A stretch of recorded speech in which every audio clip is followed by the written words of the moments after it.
God is good. And all the time. God is good. And all the time. God is good. All the time. He put a song of praise in this heart of mine. God is good. Yes, He is. All the time. Through the darkest night, His light will shine. God is good. Yes, He is. God is good. All the time. God is good. All the time. He put a song of praise in this heart of mine. God is good. All the time. Through the darkest night, His light will shine. God is good. Yes, God is good. All the time. That's right. Listen. If you're walking through the valley, there are shadows all around. Do not fear. He will guide you. He will keep you safe and sound. He has promised to never leave you or forsake you. And His word is true. God is good all the time.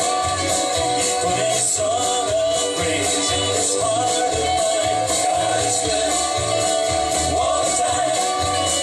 Through the darkest night, His light will shine. God is good. God is good all the time. Yes, He is. We were sinners and so unworthy.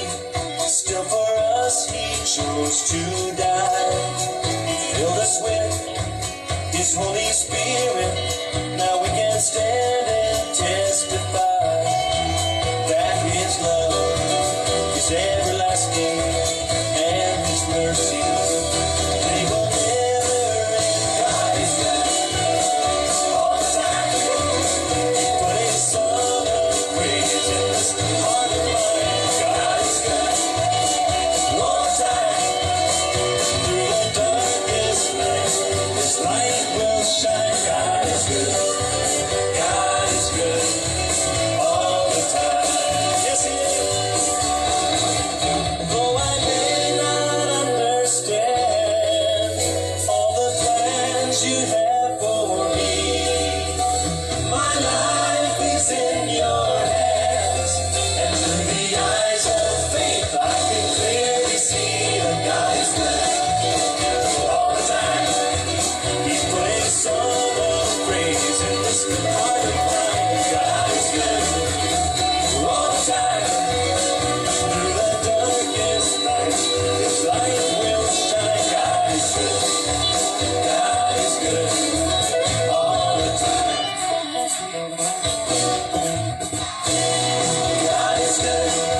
Manalangin po tayo sa ating amang napakabuti. Sa ngalan ng Ama at ng Anak ng Espiritu Santo. Amen. Salamat Panginoon sa panibagong araw. Every gising is a blessing. Yan po ang unang-unang biyaya na natatanggap namin sa bawat umaga. Napakabuti mo Panginoon sapagkat muli binigay mo sa amin ang karapatan na magbalik loob sa iyo sa araw na ito. Panginoon, tulungan mo kami sapagkat wala kaming magagawa kung kami hiwalay sa iyo. Marami kaming kahinaan, mga bagay na dumadating sa aming buhay, mga tukso, mga pagsubok. Di namin kayang lagpasan ito kung sa sarili lamang namin kalakasan. Humingi po tayo ng kapatawaran sa ating Ama upang sa ganun malayang makapasok ang Holy Spirit sa ating katauhan. Lord, patawarin mo po ako sa aking mga kasalanang nagawa sa nakalipas na oras. Linisin mo ba ang aking puso sapagkat sa Facebook Live na ito, ikaw lamang Panginoon ang gusto kong maitaas, mabigyan ng parangal, papuri, pasasalamat. Ipuin mo kami, linisin mo kami ni Sister Celia na makakasama ko sa pagninilay ng iyong Wednesday Gospel. Pagkaloob mo sa amin, nakababaan ng kalooban. Hindi ang kalooban namin, kundi ang kalooban mo makapangyari, Lord. Gawin mo lamang kami instrumento sapagkat kahit kami ay nakikinig sa iyong mabuting balita. Lord, karunungan mula sa iyo ang aming hinihingi. Bigyan mo kami ng katapangan ay pagmalaki ang iyong kabutihan, Panginoon. At ano po man yung mga negative na nandito sa puso namin, in Jesus' name, kinakasal ko po. At tanging kapuspusan lamang ng Banal na Espiritu ang kailangan namin. Nanalig ako na live ngayon ang Banal na Espiritu. Come, Holy Spirit, I pray. Halina, Espiritu Santo, manahan ka sa puso namin. Ang lahat ng ito'y dalangin ko po sa iyo, Ama, sa pangalan ng Anak, kaysa ng Espiritu Santo. Amen.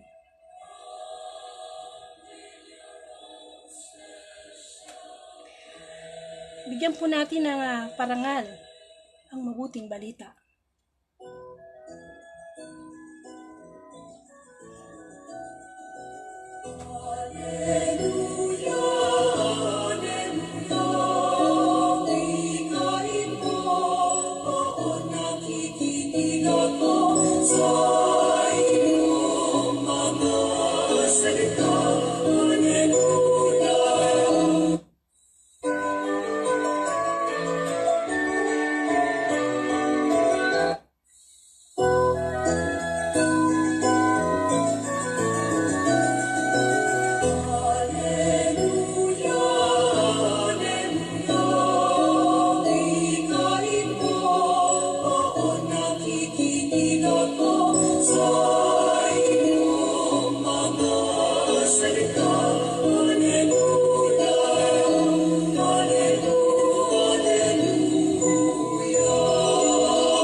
Ang mabuting balita ayon kay San Lucas.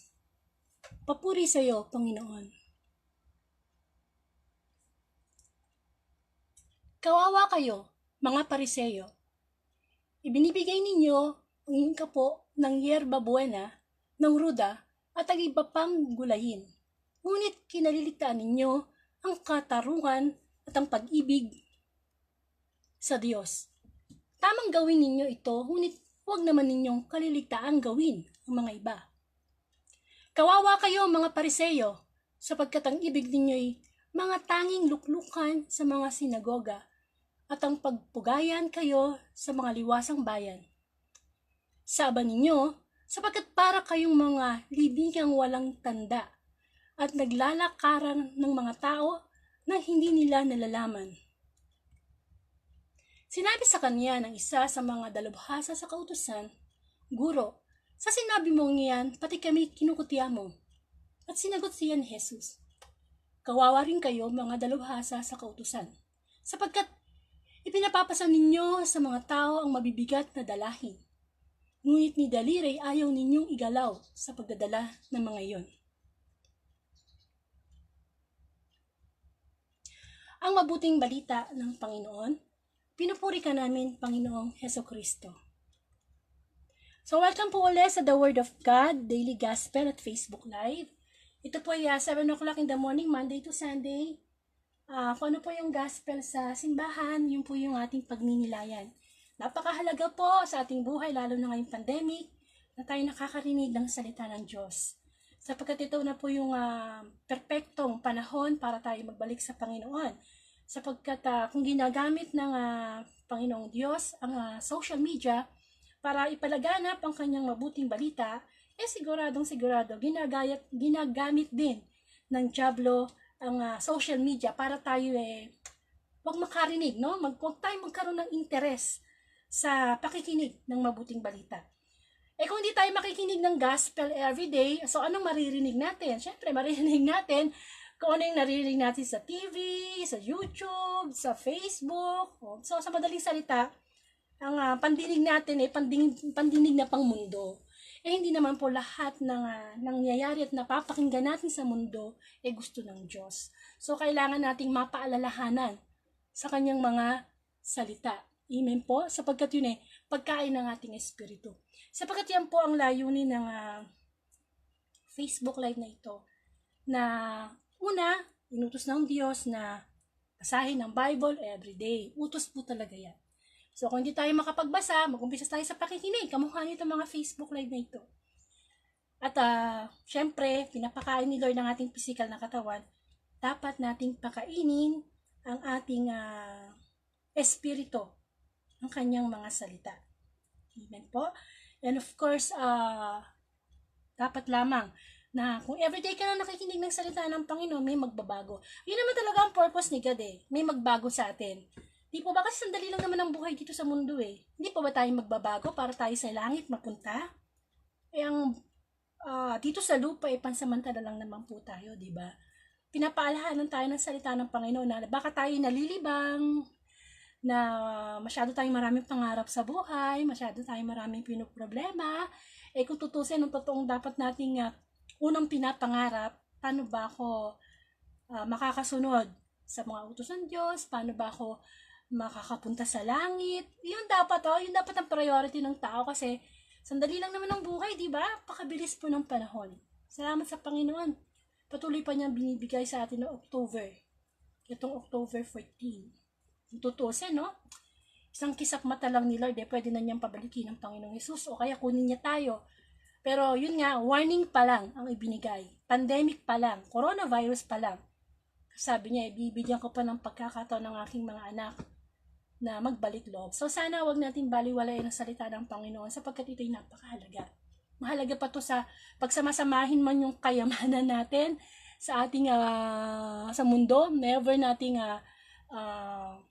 mapapantayan ang salita ng Panginoon sapagkat ito'y nakapagbabago at nakapagbibigay himala. At ito yung kayamanan natin. Ito po ang kayamanan na gusto ng Diyos, ang kayamanan sa langit. So ngayon po, kahapon po pala, meron tayong part 1 ng gospel. Ito po yung part 2. Kasi pareho lang sila ng yung tinuligsa ni Jesus, ang kasamaan ng mga Pariseo at ng mga dalubhasa sa kautusan. So mula po yan sa Lucas chapter 11 verses 42 to 46. And syempre, binigyan ko siya ng hashtag sa pagninilay ko ng kawawa. Bakit? Kapag nakakarinig po tayo ng salita ng Panginoon o gospel, may kanya-kanya po tayong reflection. Kumbaga, yung mga pare, madre, mga preacher na nagsasalita, instrumento lang po kami. Pero ang gusto talaga ng Panginoon is magnilay tayo. Magnilay tayo sa salita. Kumbaga sa pagkain, di ba? Pag kumakain ka ng paborito mo pagkain, di ba nilalasap mo mabuti? Talagang inaano mo yung lasa kasi masarap. So sana ganon. kapag nakakarinig tayo ng salita ng Panginoon, ninanamnam natin. Diba? Para makuha natin yung sustansya. Amen? Kaso, nakakalungkot mang isipin na kakaunti lang talaga ang nagkakaroon ng interest na makinig sa salita ng Panginoon. Bakit kaya? Siyempre, mas nadadaig tayo ng ating katawang lupa kesa doon sa espiritu. Ang espiritu kasi natin, di natin nakikita, no? Pero nararamdaman. Ano ba ang Diyos natin? Ang Diyos natin ay espiritu. At kailangan siyang sasambahin sa espiritu at sa katotohanan. So mamaya malalaman nyo kung bakit kawawa, no? Bakit hashtag ko. Ako kasi reflection ko, nung una ko pala mabasa yung gospel, sabi ko, naku, kawawa pala tayong mga tao. Pag hindi pa tayo nagtino sa Diyos. Amen? So, makikita niyo yung ginawa kong invitation, no? Usually, everyday gumagawa ko ng ganyang invitation at sinisend ko yan sa mga messenger nyo. Unfortunately, may mga tumutugon, iba naman hindi. Pero kung isipin mo, no, araw-araw nagbibigay ng piging ang Panginoon. Ito, Facebook Live piging to. Na kung saan isang banal na Diyos ang nakakasama ng mga makasalanan. Pero marami pa rin hindi pumapansin, no? Ipanalangin natin sa Panginoon, no? Ang daming hitik sa bunga ang ubasan, pero kakaunti ang manggagawa. Pero sa awa ng Panginoon, hindi pa naman huli ang lahat. Di ba? Kung first time mo lang nakarinig ng ganitong gawain online, pwede mo namang ipagpatuloy yan. Ipagpatuloy mo na ipagpatuloy para nang sa ganun masabi natin na ang Panginoon naman hindi naman natutulog yan Amen po. So patuloy lang po tayong magbigay ng ating kalakasan na spiritual. Yan po importante ngayon. So, hello? Sister Celia, nandiyan ka na? Okay, sandali lang. Okay, i-on ko lang po yung speaker nyo. Ito pong si Sister Celia, kasamahan ko po to sa Jesus Wants to Tell You Catholic Charismatic. Matagal na rin po siyang nakakilala sa Panginoon at masasabi natin na sinubok din siya. Kasi alam niyo naman po ang paglapit sa Panginoon, hindi naman yan bed of roses. Na kapag, Lord, susuko na ako talagang instant matino ka na hindi. Mahirap. Talagang kailangan ng pagsuko, surrendering 100%. Amen. So sana magkaroon tayo na makuha tayong aral sa kanyang pagninilay sa mabuting balita ngayon. So sister, good morning. Good morning po. Sige. That is good. All the time. So naka-live na po kayo.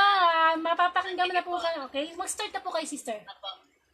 Yun po. Magandang umaga po sa atin lahat. Higit po sa lahat sa ating Diyos na buhay. At sa mga nakikinig po ngayon ng live ni Sister Angie. Bago po ang lahat, nais ko lamang pong i-share yung aming pag-i-invite niya sa akin, Sister Angie. Ano po, bago po ako mag-live.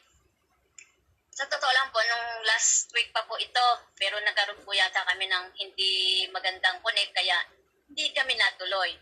Anyway, si Sister Angie po, siya po ay kasama ko sa isang gawain sa Jesus Wants Charismatic. Siya rin po yung natuturo sa amin ng sayaw pag meron gawain ng mga parents ministry. Siya rin po minsan yung nakakapag-talk sa amin sa mga gawain namin dito po sa Jesus Wants. Yan po si Sister Angie at masasabi ko po na isa po siyang talentadong tao.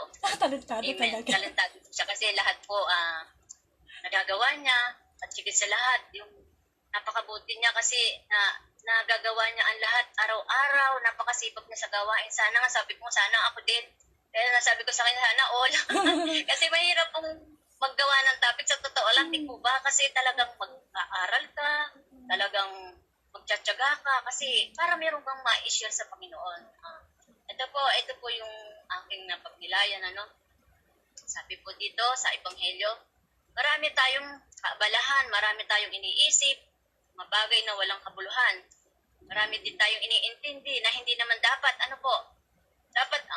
dapat nating kaligtaan, huwag nating kaligtaan ng Diyos. Dapat siya ang ating priority. Amen. Siya ang ating... Amen. So, parang nawala, no? Alam mo yan, problema. Dapat si Sister Celia, nung pa yan last week pa yan. Kaya lang nagkakaroon sa diferensya sa signal kasi kamukha ngayon paulan na ulan. Sister, nandiyan ka pa ba? Hello? Ayun, mutol na naman, no? Talagang, anyway, tawagan natin uli. Yan. So, tunay nga po na, sabi nga ni Sister Celia, masipag daw ako sa Panginoon. Sabi ko, ang Diyos lang naman ang dahilan kung bakit ako nagsisipag eh. Kung ako lang, tamad naman ako eh. Ayan. Hindi talaga madaling magawa ng topic lalo na everyday. Sister, nandiyan ka na? Opo, ito na po ako. Okay, naputol eh. O sige, tuloy mo. Sige, in Jesus' name. Sabi po, ulitin ka po, mas kapanipaniwala sa isang tao kung siya ay totoo. Sa una sa kanyang sarili at sa harapan ng kanyang kapwa. Dito rin nating masusukat ang kanyang kalooban kung totoo siya sa kanyang salita at gawa. Amen. Amen. Kasi po marami po sa atin ang puro salita lang, wala naman pong gawa. Ito ang mensahe sa Ebanghelyo ngayon sa araw na ito. Hango sa kay San Lucas kung saan pinuna ni Jesus ang mga Pariseo dahil sa hindi nakikita sa kanilang mga gawa at kanilang pananalita. Silang mga marunong sa batas. Pero di naman nilalagay ang puso. Paano ba marapat na sundin ito? Silang mahilig ipagmalaki ang mga nagawa upang sila'y purihin at kasiyahan ng kanilang kapwa. Amen. Ganun po talaga yung mga taong kapag mataas gusto, sila lang ang laging pinupuri. Laging nasa kanila ang tuon ng mga tao. Ano ba talaga ang tunay na sukutan ng ating magandang pakikitungo sa Diyos at sa kapwa?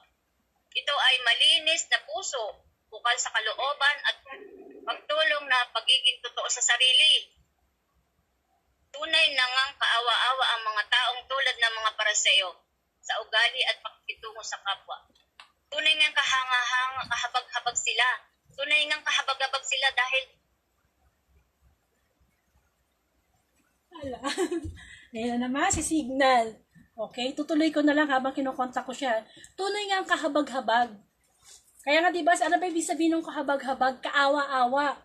Kasi ba naman masasabi natin na ang mga tao, akala natin, pagka tayo nasa atin na yung lahat, maswerte na tayo. Hindi. Ang kayamanan sa mundo, kung hindi mo gagamitin sa kapurihan ng Panginoon, masahol ka pa sa pulube. Amen? Masahol pa talaga sa pulube. So, kailangan po talaga tayo magbigay ng, okay, tuloy mo lang sister, pag napuputol, sige tuloy. sabi nga, mga kapatid, tunay na sa diwa ng kalooban ng Diyos ay walang paglilingkod na buong katapatan. Amen. At ang pagmamahal ng walang pag-aalinlangan, naway maging totoo tayo sa isip, sa salita at sa gawa. Walang lugar ang kaharian ng Diyos, ang mapagmataas, puno ng kabaluktutan at mga pagkunwari. Puno ng mga pagkunwari yung mga tao na puro sila lang ang magaling. Yun po, napakadami sa atin ng puro salita pero kulang sa gawa. Amen po ba? Amen. Sabi nga po dito sa dapat po lagi tayong mapagkumbaba. Laging unahin ng Diyos at sumampalataya sa Kanya. Dahil po sa mata ng Diyos, tayo po ay mga hubad. Amen. Hubad po tayo sa Kanyang mga mata. Kaya wala po tayong dapat na ipagmalaki sa ating Panginoon. Ang pinakamataas na magagawa natin sa mundong ito ay hindi ang pagsunod sa batas lamang. Kung hindi, ito ay ang pagpapasalamat at pagpupuri sa Panginoong Diyos. Amen. Amen. Magpasalamat po tayo kung ano ang meron tayo at hindi ang maghanap kung ano ang wala. Amen. Sabi nga po dito sa Galatia 6, Ayan. Naputol si Galatia 6. Talaga naman alam nyo, sa buhay natin ngayon, kay mahirap ka, kay mayaman ka, dapat ipagpasalamat mo ang lahat ng bagay, lahat ng pangyayari. Diba? Lalo na sa panahon ng pagsubok, lalo tayo magpasalamat kasi dyan tayo nakakakilala sa Panginoon Kaya dapat lang na ipagpasalamat sa Diyos ang mga bagay-bagay. Okay, tuloy po. Kasi umuulan okay lang yan, sister. Tuloy. ito po, in Jesus' name. Okay. Basahin ko po ulit, sabi Sige po po. sa chapter 8, 9 to 10. Ang sumusunod sa lasa ng kanyang laman ay nag-aani ng kapahamakan. Ngunit ang sumusunod naman sa espiritu ng nag-aani ng buhay na walang hanggan. Kaya't huwag tayong magsawa sa paggawa ng mabuti. Pagdating ng taktang panahon, tayo rin ang aani at hindi tayo magsasawa. Amen. Kaya nga sa lahat ng pagkakataon ay gumawa tayo ng mabuti. sa lahat ng tao, sa lahat ng mga kapatid natin, higit sa ating pananampalataya. Amen po. Amen. Talaga po namang ang Panginoon ay tinuturuan tayo na sumunod sa Panginoon dahil mayroon po siyang gagawin. Hindi lang po natin alam kung kailan, pero mayroon po siyang gagawin para sa atin. At bilang panghuli po, sabi po dito, sa verse 46, sabi po dito sa ating, ano po ngayon, sa ating pong ebanghelyo, sa verse 46, sabi po, sinagot naman siya ni Jesus, pahabag-habag din kayong mga kadalubhasa sa kautusan. Pinagpapasan ninyo ang mga bibigat na dalhin ng mga tao, ngunit di daliri ayaw ninyong igalaw upang matulungan siya. Amen. Amen. Kasi po, sabi nga po, ang tao ay puno ng kung minsan ay sobra sa salita, ngunit kulang na kulang sa gawa. Kapag may nakita tayo na, halimbawa po, may nakita tayo na namamalimos, sasabihin natin sa kapwa natin, kawawa naman siya, pero hindi naman natin siya binigyan kahit ano. Sa tingin po ninyo, Okay, tama yun, no? Na tayo, mga tao, okay, mayaman, okay, mahirap, basta tayo mga nilalang, kung minsan ano tayo yung bang masalita. Pero ang gusto ng Panginoon is gawa. Kasi patay po ang pananampalatayang walang gawa. Kailangan po tayo po, pag sinabi natin tutulong. Hindi ba? Hindi naman pwedeng sabi mo, ipapanalangin na lang kita. Kung meron ka namang kakayanang tumulong sa iyong kapwa, di ba? So, bakit kailangan pananampalatayang may gawa? Sige po, tuloy. sabi nga po, sa tingin po ninyo, tayo po ba ay nakatulong sa kanya? Di po ba hindi naman dahil sinasabi niya sa sobrang salita, kulang sa gawa.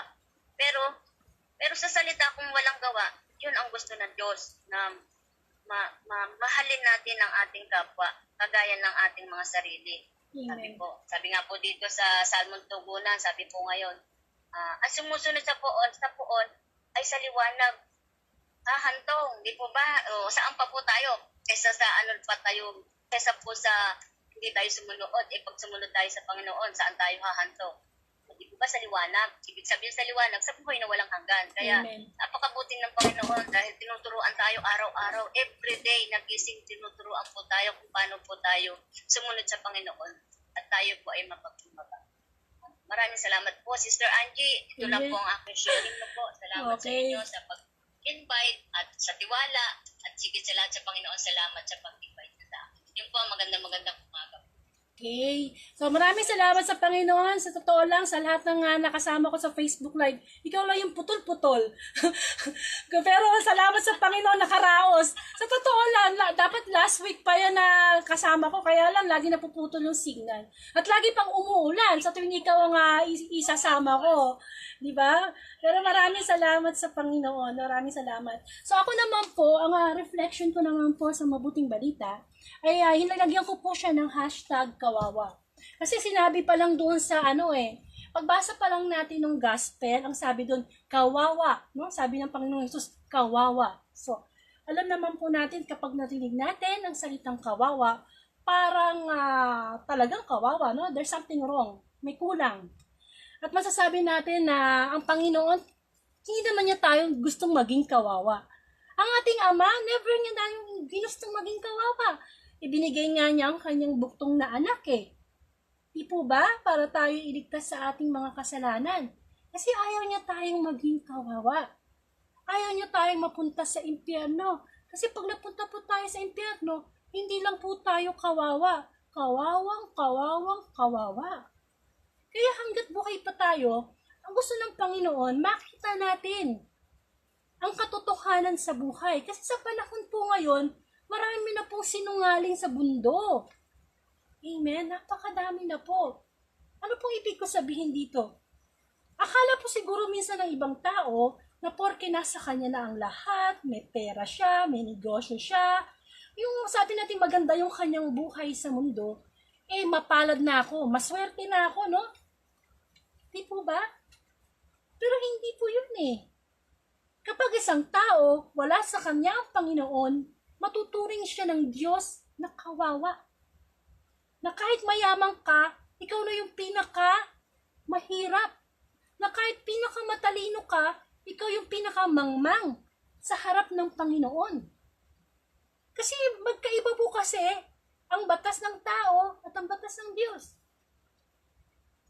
Hindi po madaling sumunod sa batas ng Diyos kung sa batas pa lang ng tao. Hindi tayo sumusunod. Wala tayong disiplina. Amen? Alam niyo naman dito sa bansa natin, kung gusto mong makakita ng mga basura, maghanap ka ng nakapaskel na bawal magtapon ng basura. Kung gusto mong makalanghap na mapanghing lugar, maghanap ka ng bawal jumingle. Di po ba? Kung minsan masasabi natin na may mga paalala na, pero tayo pa rin ang sumusuway. Susunod lang tayo kapag halimbawa may pulis, may bantay, o baka pag nahuli na, ganyan. Amen? Ang batas po ng Diyos, kung talagang susundin natin, kahit walang nakakakita, tayo mismo ang susunod. Hindi na kailangan ng magpaskel ng bawal ng ganito, bawal ng jaywalking, bawal dumura, hindi na. Kasi mismo sa sarili na natin, sasabihin natin na, ay, ayaw to ni Lord, hindi ko ito gagawin. Yun ang mahirap sa atin, akala natin na ang ating mga ginagawang kasalanan, nalilihim sa kapwa natin, maloloko natin ating ang sarili, pero hindi natin maloloko ang Panginoon. Amen? Never nating maloloko ang Diyos. Sapagkat alam ng Panginoon ang mga buhay natin, puso natin. Kaya salamat na lang sa Panginoon. God is a fair God. Pantay siyang tumingin sa atin. Amen?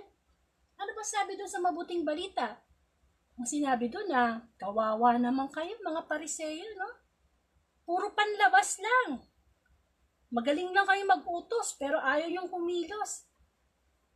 Masasabi natin na, para bang masasabi natin na, tinuligsa talaga ng Panginoong Jesus itong mga Pariseyo na to, eskriba na to. Kasi, kung sino pa yung nakakilala, nag-aral ng Biblia, yung pa yung hindi na ipapakitang mabuti sa gawa. Amen. At marami ngayon sa panahon natin yan. May mga ibang politiko na ang tatamis magsalita during election, pero kapag naiboto mo na, wala na. Meron ng sariling hangarin. Hindi po ba? Yun ang sinasabing sa panglabas, magaling, pero sa pangloob, yung ugali, masama. Diba sabi pa nga doon sa gospel, para kayong mga nicho na walang tanda, na nilalakaran, tinatapakan lang. O kaya mga nicho na, diba sabi ko nga kahapon, ang mga tao nga, mga plastic, parang mga nicho yan. Maganda lang sa labas, pero sa loob puno ng kabulukan. Gano'n naman ang nicho, diba? Kapag pinunturahan mo, maganda ng tingnan, mukhang bago. Pero yung loob nun, nandun pa rin yung kalansa, yung mabaho. Ganon daw tayong mga tao. Tayong mga tao, pinagbubuti natin yung ating panglabas na itsura, yung ating kabuhayan, which is hindi naman masama. Pero kung yun ang nagiging dahilan, para hindi naman natin mapagbuti, malinis, ang ating mga ugali, walang kabuluhan yan sa Panginoon. Pag sa Judgment Day naman, hindi naman tayo haharap sa Panginoon na sasabihin natin, Lord naliligo ko 3 times a day, tututbrush ako, ang linis ng bahay ko. Hindi. Ang kalinisan ng ating puso, ang gusto ng Panginoon. Kasi kawawa tayo. Sinabi po sa Bible na, alam niyo po ba kung sino ang pinakakawawang tao? Ang pinakakawawang tao sa mundo ay yung hindi kumikilala sa Panginoon. Yung nabubuhay lang siya sa mundo. Alam mo, maraming tao na nabubuhay lang sila. Kumain, matulog, magtrabaho, balik uli. Kumain, matulog, magtrabaho, balik uli. Ganun lang. Yung wala sa sistema nila ang Panginoon, yun ang pinakakawawang tao. Amen? Sa buhay naman natin, hindi naman pumadamot si Lord Hindi naman niya inaalis na mangarap tayo. Hindi naman niya tayo inaalis na manood tayo ng paborito nating pelikula, kumanta, mag-video, hindi. Ang gusto na ng Panginoon, may prioridad tayo sa ating buhay. Alam natin kung bakit tayo nagbibidyoke, bakit tayo nakakakanta, kasi binigyan tayo ng boses. Kung bakit tayo nakakapagtrabaho, kasi binigyan tayo ng lakas.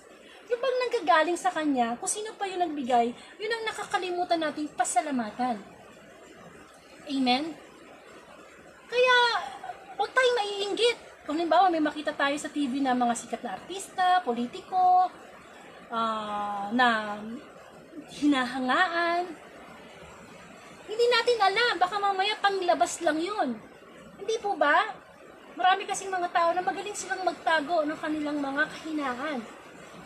Dinadaan nila sa mga kayamanan, sa pera, at hindi lang yun, hindi lang tayo, hindi lang sa tao na yung nagiging kawawa. Marami sa commercial lang sa TV. Alam nyo, kawawa ang mga manonood, ang mga customer. Di ba marami ng mga commercial na ang ganda-ganda ng commercial, pagka sa reality naman, hindi naman ganun. At usually, ang mga commercial ngayon sa TV, mga instant na. Amen? Tinuturuan tayo magtamad. Instant sinigang, instant mix. Samantalang noong araw, panahon ni Lola at Lola, bago ka makapagsigang, pupunta ka ng puno, pupitisin mo yung sampalok, lalagain mo, pipisain mo, bago ka maging maasim yung sinigang mo. Ngayon, bili ka lang ng halagang 12 yata 15 pesos Instant maasim na. Amen? Which is hindi naman masustansya. Masama sa katawan yung mga ganong, di ba? So yun, nagiging kawawa ang mga tao, kaya nga marami tayong sakit ngayon Iba't ibang sakit. Ako pa natin sa mga pagkain may preservative, hindi po ba, samantalang dapat ang inilalagay natin sa katawan natin, mga sariwa na pagkain, natural. Kasi kaya tayo nagkakasakit, kapabayaan na rin natin yun. Kaya kawawa tayo. Kawawa. Hindi lang yun. Kawawa din tayo sa mga sitwasyon, mga pangyayari sa buhay natin. Halimbawa, ang saya-saya mo, nagse-celebrate ka kasi nanalo ka sa eleksyon. Yun naman pala, kaya ka nagse-celebrate, nagdaya ka. Kawawa ka. Nanalo ka nga sa eleksyon, pero kawawa ka. Bakit? Sapagkat binenta mo pala yung kaluluwa mo kay Satanas para lang manalo. Sa panahon po natin ngayon, yes, maraming nawalan ng trabaho, kawawa. Yes, maraming mga kumpanya na nagsara, kawawa. Pero hindi Yung mga bagay na yan, magagawan pa ng paraan Kahit wala kang trabaho, bumili ka lang ng paso at lagyan mo ng lupa, pwede ka lang magtanim-tanim dyan Amen. Nakuha po niyo ang mensahe ng Panginoon. Tayo po ay nagiging kawawa kapag tayo ay umaayon pa sa takbo ng mundo. Sabi po ng Bible, tama na. Huwag na kayo umayon sa takbo ng mundong ito. Kawawa tayo. Amen. Kahit nasa atin na ang lahat, kawawa tayo. Bakit? Ang impyerno ay totoo. Amen. Napakabuti ng Diyos natin. Pinagtsatsagaan pa tayo. Na hanggat buhay tayo, huwag tayong mapunta sa pinakakawawang lugar. Kapatid, ano man ang pagsubok na meron tayo ngayon dito sa mundo? May katapusan yan kasi namamatay naman tayo Kung naghirap ka ng 90 years old, ang ganda lang ang paghihirap mo. Pero kung sa 90 years old mo na yan, sa tilaga ng buhay mo, nagsikap ka, sumunod ka, naglingkod ka sa Panginoon, abay ang kapalit naman kapatid, buhay na walang hanggan, permanent, forever. Walang forever dito sa mundo. Paano? Kung hindi tayo nagbabalik loob sa Panginoon, sige pa rin, gawa pa rin ng kasalanan, wala pa rin pakialam kay Lord, pagising pa lang sa umaga, nakasimangot na. Samantalang yun ang first blessing ni God. Yung tayo magising. Amen? Kawawa tayo. Kawawa talaga tayo. Imagine mo na lang kung tayo mapunta sa impyerno. Wala na. Sarado na ang pinto ng langit. Paano pa? Kaya, sa buhay natin ngayon, wag nating tingnan ng ating sarili na aba. Sabi nga ng Panginoon sa sermon niya sa bundok, mapalad ang mga taong aba. Mapalad ang mga taong naghihinagpis. Mapalad ang mga taong inuusig dahil sa akin. Diba? Ang pagiging mapalad ay wala sa material na bagay. Nasa Panginoon. Naawa sa atin ng Diyos. Ibinigay na niya ang Panginoong Jesus. Pero ito, kawawa pa rin tayo. Patuloy pa rin natin hindi maalis yung ating mga bisyo, yung ating mga kahinaan, yung mga ating galit. Kapatid, kung hanggang ngayon may galit ka pa sa kapwa mo, tanggalin mo na yan hanggat buhay ka pa. Kasi kawawa ka. Kawawa ka. Mahirap humarap sa araw ng paghukom na may galit ka. Amen. Ang awa ng Diyos ay puno, bumubuhos, umaapaw, hanggat buhay pa tayo. Pero pag tayo namatay na, sorry na lang. Sabi nga ng Panginoon hindi lahat ng tumatawag ng Panginoon, Panginoon ay papasok sa langit, kundi yun lamang sumusunod sa kalooban ng Diyos. Amen. Alam nyo, ang dyablo, pumapasok lang yan sa mga bagay na makapang-akit sa atin. Akala natin na winner tayo, pero kung tutusin, pinapadama lang tayo niyan. Kasi si Diablo, talo na yan kawawa na yan Alam mo, si Lucifer, wala na siyang kapangyarihan sa atin. Siya yung talagang kawawa. Kaya lang saan ka ba naman nakakita, talo na, nananalo pa. Kasi binibigay po natin yung free will natin sa Kanya. Amen? So, kailangan po talaga na tayo ay mag-isip-isip na. Amen, ang dami nating iniisip ngayong sa buhay natin Pero isipin natin, kaya nga sabi, di ba, bigyan ng Diyos na higit sa lahat. Kaya nang hindi natin, ang tao iba ang iniibig, maraming kahati sa puso, sa isip, sa oras. Amen?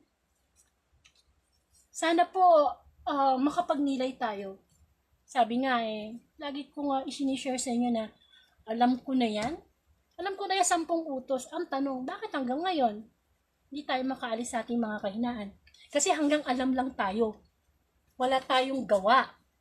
Amen? Patayang pananampalatayang walang gawa. At saka ako po, personal sharing, masasabi ko na wala naman pong imposible sa Diyos Wala talaga. Makakaya natin ang mga bagay na imposible. Bawa, talagang addicted ka na sa sigarilyo. Kakayanin mong mawala yan. Basta, ibigay mo lang sa Diyos lahat ng pagiging humble mo. Humility. Ayan. Yan ang pinakamahalagang ugali ng isang tao Humility. Amen?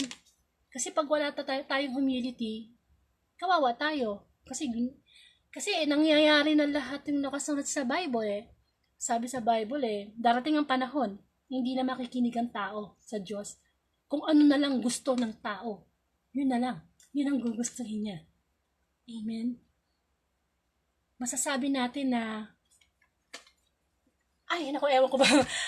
Alam mo, walang pang naimbento na salita para magamit ko at alam ko yung aking mga kapatid sa panampalataya kung gaano kasarap magkaroon ng love story kay God. Amen? Actually, ako, sinasabi lang ni Sister Celia na nang nakita niya sa akin, yung mga time na nandyan na ako sa Panginoon, yung mga magagandang sinabi niya sa akin. Pero nung hindi pa niya ako kilala, Sister Celia, Sister, napakasama ng ugali ko. Isusuka mo ako, Sister Celia. Diba? Talagang masasabi ko. Pero tunay nga ang Panginoon na kahit isa kang basahan na napakarumi, puno ng grasa, mabaho, gagawin niyang busilak. Bakit? Sumuko ka na Diba? Sumuko ka na. Ano pang gagawin ng Diyos sa'yo? At ito ang pinakamasarap kapag naglilingkod sa Panginoon. Marami siyang ipapakita sa iyo na hindi ipinapakita sa iba. Ano ibig ko sabihin? Alam ng tao na ang Diyos ay mapagpatawad, nagmamahal, pero hindi, higit pa doon. Kapag talagang naging malinis na yung puso mo, makikita mo na talaga yung talagang personalidad, yung talagang karakter ng Diyos na hindi makita ng iba. At kapag nakita mo na yon, hindi mo na iiwanan ang Panginoon. Mawala na ang lahat sa'yo, wag lang ang Diyos. Totoo yan. Alam ng Panginoon, hindi ako nagsisinungaling. Amen? Talagang masasabi kong may mga bagay na nangyari sa buhay ko na hindi ko ina-expect. Hindi ko pa dinadasal, dumadating na. At lahat ng mga dinasal ko sa Kanya, unti-unti binibigay niya. Bakit? Kasi yun naman ang gusto ng Panginoon Di po ba? Hindi madamot ang Diyos. At napakasarap mahalin ng Diyos. Bakit? Nasa Kanya na yung lahat Kahit ba mahalin mo pa yung asawa mo darating din yung time, iiwan ka niyan kasi totoong kamatayan. Anak mo, iiwan ka, mag-aasawa yan, magkakaroon ng ibang priority. Kaya iba, kapag ang Diyos ang inuuna mo sa lahat, mawala man ang lahat, pero ang Diyos ay nasa puso mo, walang nawawala sa'yo, nadadagdagan ka pa. Amen? So, hindi tayo kawawa. Kaya kung sakaling magbalik loob ka sa Diyos, at sabihin natin na, ang hirap naman, iwanan ko yung aking barkada, iwanan ko yung paninigarilyo ko. Kasi pag iwan po natin sa ating sa ating mga bisyo, kahinaan, ang una naman talagang kalaban natin yan, sarili natin eh. Amen. Kaya nga 'di ba sabi ko, wala tayong magagawa kung wala ang Diyos. But we can do all things through Christ who strengthens us. Amen. Manalig lang tayo. Sumuko lang tayo. Amen. Totoo yan. Hindi madaling gumawa ng topic. Sa totoo lang, maggawa ka ng topic sa cell group, isang beses, isang linggo. Talagang paghahanda. Pero salamat sa Panginoon, binigyan niya ako ng kakayanan na everyday, isang tingin ko lang sa gospel, kaka-idea na kaagad ako. Gift yan. Gift yan ng preaching. At salamat. At hindi ko naman siya may pagmamalaki kung wala akong experience eh. Amen? Hindi ko, parang produkto yan eh. Paano ko sasabihin, uy sister, maganda yung sabon na yan, nakakaputi, nakakawala ng pimples. Kung ako nagsasalita, puno-puno ako ng pimples. Hindi ba? Hindi maniniwala yung kliyente. Kaya ang Diyos, masasabi ko na, kaya ako naipagmamalaki at napaglilingkuran everyday hanggat nabubuhay ako kasi naranasan ko. So, iniinganyo ko kayo na danasin nyo din. At kung nasa Panginoon na kayo, wag na kayong aalis. Wag na wag. Sapagkat natagpuan nyo na ang tunay na kayamanan na kahit kailan hindi tayo magiging kawawa. Amen? So, ngayon, mag-iiwan po sa atin ng ating Panginoon ng tanong. Lagi akong merong question on today's gospel para makadagdag sa pagninilay nyo. Kawawa ka sa paningin ng Diyos sa anong masamang ugali na mayroon ka? Yan. Ibig sabihin, kahit nakakilala na tayo sa Panginoon, o lalo na kung di tayo nakakilala sa Panginoon, meron pa tayong masamang ugali na dapat nating alisin sa tulong ng Diyos para hindi tayo maging mukhang kawawa. Nobody's perfect, yes, nobody. Hindi porke lumalapit tayo sa Panginoon feeling natin banal na tayo. Of course not. Habang lumalapit tayo sa Panginoon, lalo nating nakikita yung ating mga kahinaan na dapat nating baguhin sa tulong niya. Amen po. So, tayo po'y magkaroon ng closing prayer. Sa ngalan ng Ama at ng Anak ng Espiritu Santo. Amen. Salamat Panginoon, napakasarap na inihain mo mabuting balita.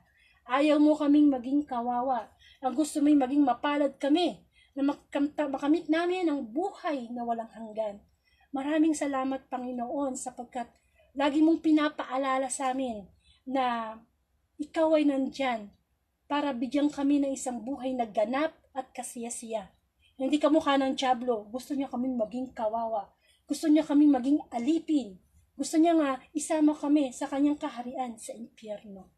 Ikaw lamang ang tunay na nagmamahal sa aming Panginoon at maraming salamat Panginoon. Marami pong salamat mula sa Dorde family sa lahat ng mga blessings materially and spiritually.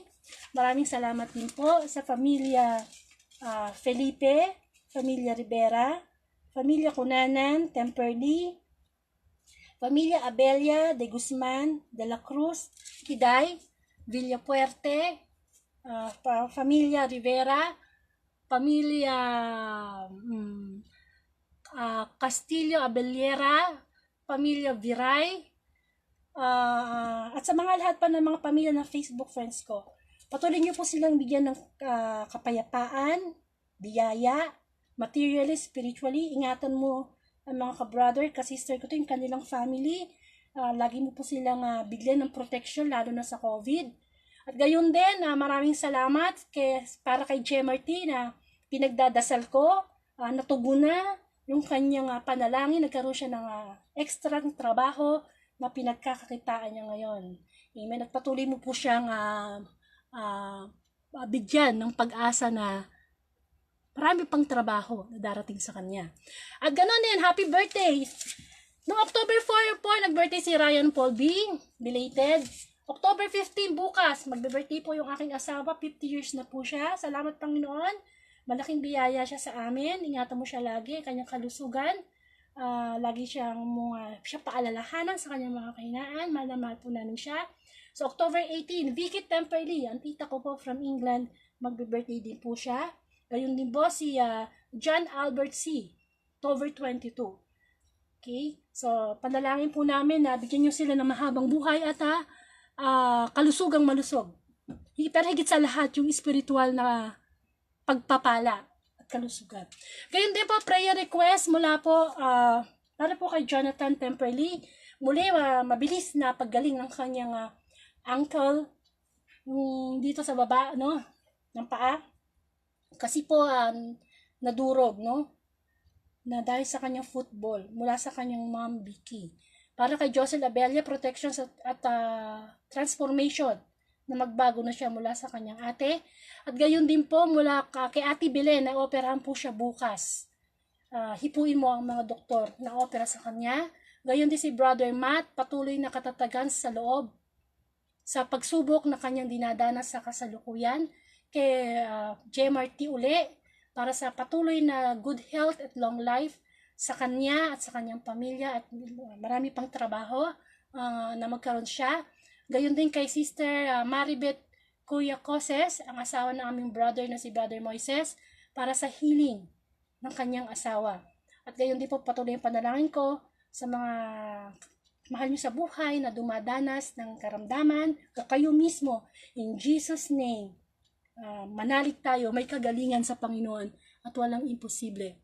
Gayon din po, rest in peace para sa kaluluwa ni Father Sunny Ramirez, isang pare na kilala at talaga namang noon, pinahiram mo siya sa amin, marami siyang naibigay na aral sa kanyang mga misa, sa kanyang mga talk.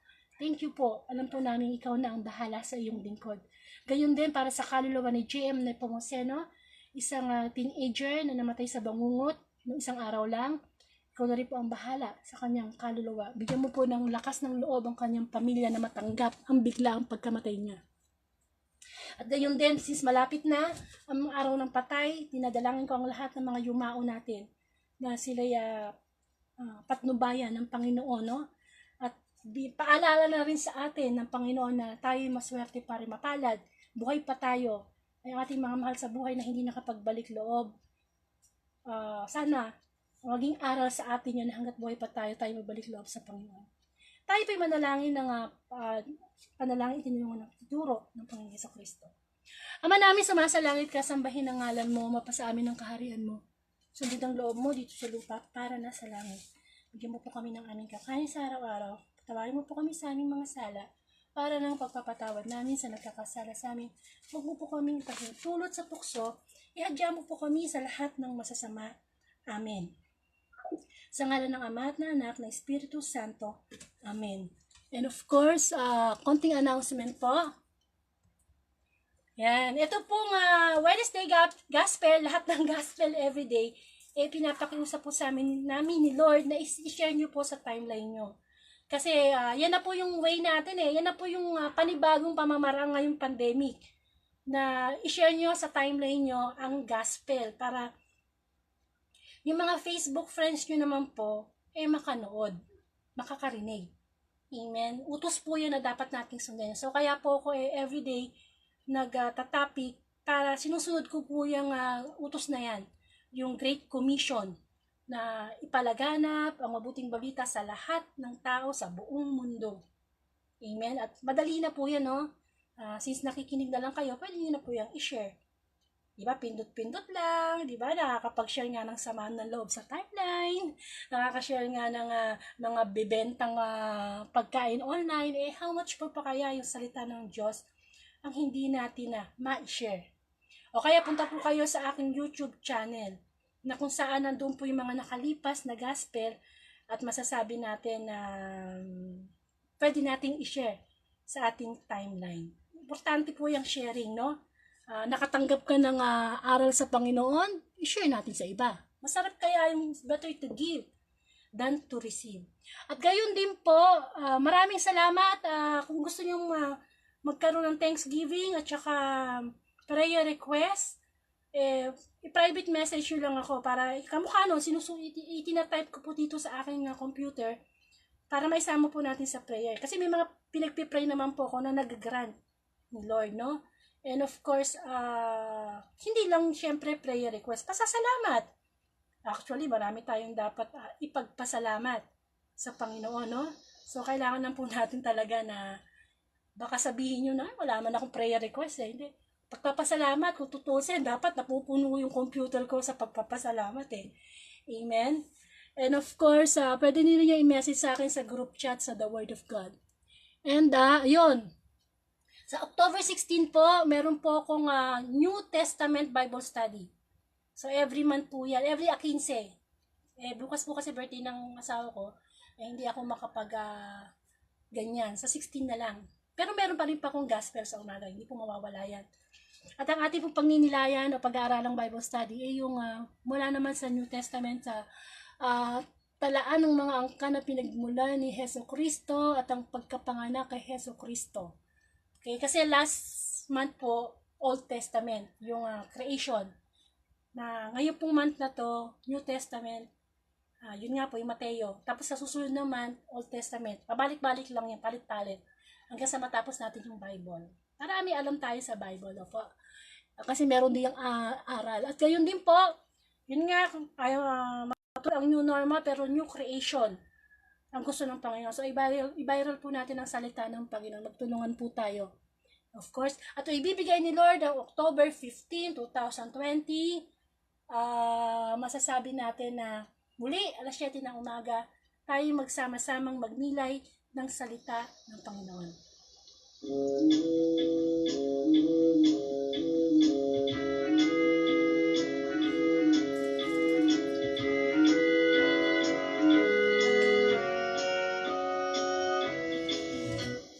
New normal na si COVID-19 umala. Buong mundo ay sinurpresa. Stay at home muna. Virus ay di nakikita. Kaya quarantine laganap na.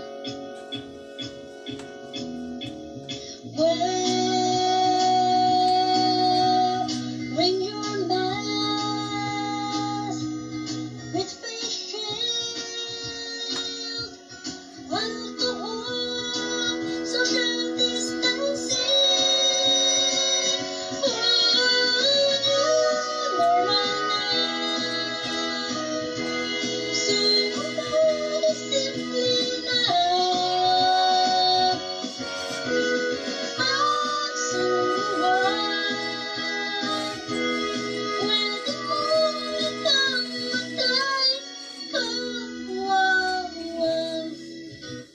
Kasabihan nga, nasa Diyos ang awa, nasa tao naman ang gawa. Sumunod ka hanggat mayroon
So, tandaan natin, no? Kawawa. Ayaw ng Lord na tayo'y maging kawawa. So, para hindi mangyari yon, tayo'y sumuko na sa Panginoon. Sumunod. Para tayo'y maging mapalad. Maraming pong salamat. Ingatan kayo ng Panginoon. To God be the glory.